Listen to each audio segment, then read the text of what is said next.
नमस्कार है पेन वाजपेयी अपने यूट्यूब चैनल मैरी पेन वाजपेयी पे आपका बहुत बहुत स्वागत करता हूं। ये वीडियो सभी एस्पिरेंट के लिए बहुत ज़्यादा हेल्पफुल होने वाला है जो एसएससी सिलेक्शन पोस्ट फेज 12 की वैकेंसी का इंतजार कर रहे हैं। जैसा कि आपको पता है कि 1 फरवरी को आपका नोटिफिकेशन आना था, लेकिन अभी भी नोटिफिकेशन आउट नहीं हुआ है। तो क्या रीज़न है, किस वजह से आपका जो नोटिफिकेशन है वो डिले हो रहा है, उन रीजंस पे बात करेंगे, क्योंकि कुछ जानकारी मेरे पास है वो मैं जानकारी आपके बीच में शेयर करना चाहता हूँ। ठीक है, तो क्यों आपका जो नोटिफिकेशन है वो डिले हो रहा है उसके बारे में बात करेंगे। उसके अलावा नोटिफिकेशन डिले होने की वजह से क्या आपका जो एग्ज़ाम डेट है उस पर अफेक्ट पड़ेगा, क्या एग्ज़ाम डेट जो है वो चेंज होगी आपकी, उस पर बात करेंगे। उसके अलावा नोटिफिकेशन जो है वो आपका कब तक आ सकता है, तो जितने भी डाउट हैं उन सब का आंसर इस सिंगल वीडियो में आपको मिलने वाला है। तो चलिए स्टार्ट करते हैं। अगर हम बात करें कि किस वजह से आपका जो नोटिफिकेशन है वो डिले हो रहा है, उसके 2-3 मेजर रीज़न है जो मेरी जानकारी है मैं उसके बेसिस पे आपको बता रहा हूँ। देखो, पहला तो रीज़न इसका ये है कि आपको पता है कि एसएससी जो एग्ज़ाम कराती थी उसकी जो कंडक्टिंग बॉडी थी, जो क्वेश्चन बनाने की जो बॉडी थी, उसके अलावा जो भी काम होते थे एग्ज़ाम कराने से लेकर के सब कुछ जो काम होता था वो टीसीएस कंडक्ट कराती थी। लेकिन चूँकि अभी टीसीएस का जो टेंडर है वो लगभग ओवर हो चुका है, तो एसएससी ने जो है टेंडर निकाला है। अब एसएससी क्या कर रही है कि अभी तक जितने भी काम थे जो टीसीएस करती थी, अब वो काम जो है किसी एक एजेंसी से ना करा करके एसएससी जो है अलग अलग एजेंसी उसके लिए हायर करेगी, जिसमें एग्ज़ाम कंडक्टिंग जो एजेंसी होगी वो दूसरी होगी, उसके अलावा एग्ज़ाम के क्वेश्चंस बनाने की जो एजेंसी होगी वो दूसरी होगी, उसके अलावा एक और एजेंसी बनेगी जो एग्ज़ाम मॉनिटरिंग एजेंसी यूनिट होगी, यानी कि जो एग्ज़ाम को मॉनिटर करेगी कि एग्ज़ाम सही से हो रहा है या नहीं हो रहा है। तो अभी चीज़ें जो हैं इस पर फाइनलाइज नहीं हुई हैं कि किसको टेंडर मिला है। 3 जो एजेंसी हैं उनको टेंडर मिलेगा।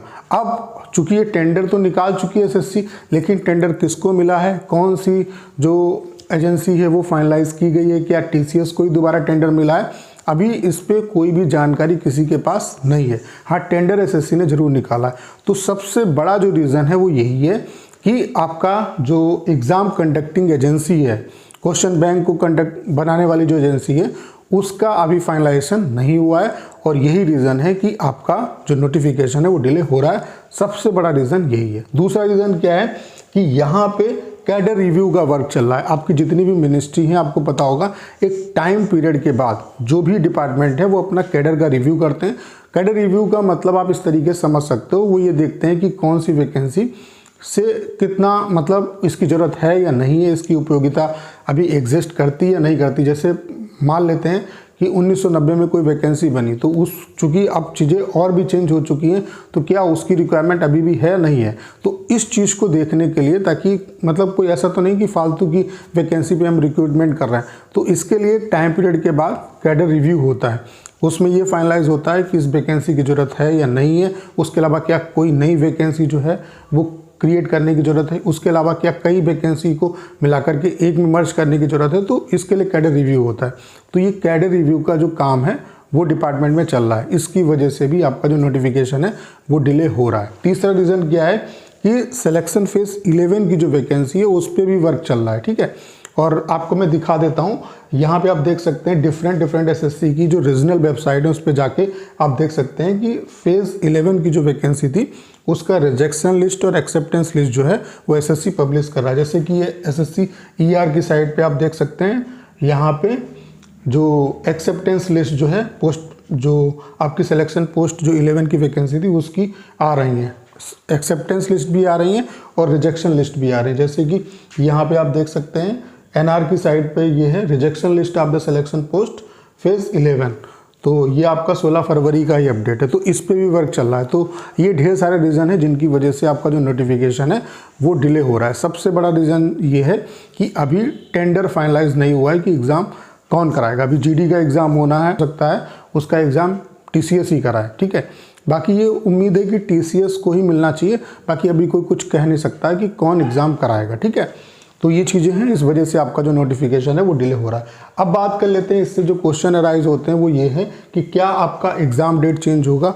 तो हाँ, अगर आपका जो नोटिफिकेशन है वो डिले होता है तो एग्ज़ाम डेट जो है उसके नोटिफिकेशन के हिसाब से आपकी थोड़ी बहुत आगे पीछे होगी। जैसे कि अगर 15 दिन आपका नोटिफिकेशन डिले होता है तो आप 15 दिन या 1 महीने डिले होता है तो एग्ज़ाम भी उस तरीके से आपका बढ़ जाएगा। ठीक है, तो बहुत ज़्यादा इसमें डिले नहीं होगा, वो डिपेंड करेगा नोटिफिकेशन पे। मार्च अप्रैल के महीने में होना था तो वो हो सकता है कि मई में हो जाए, ठीक है, तो इतना हो सकता है, बाकी बहुत ज़्यादा इसमें चेंजेस नहीं होंगे।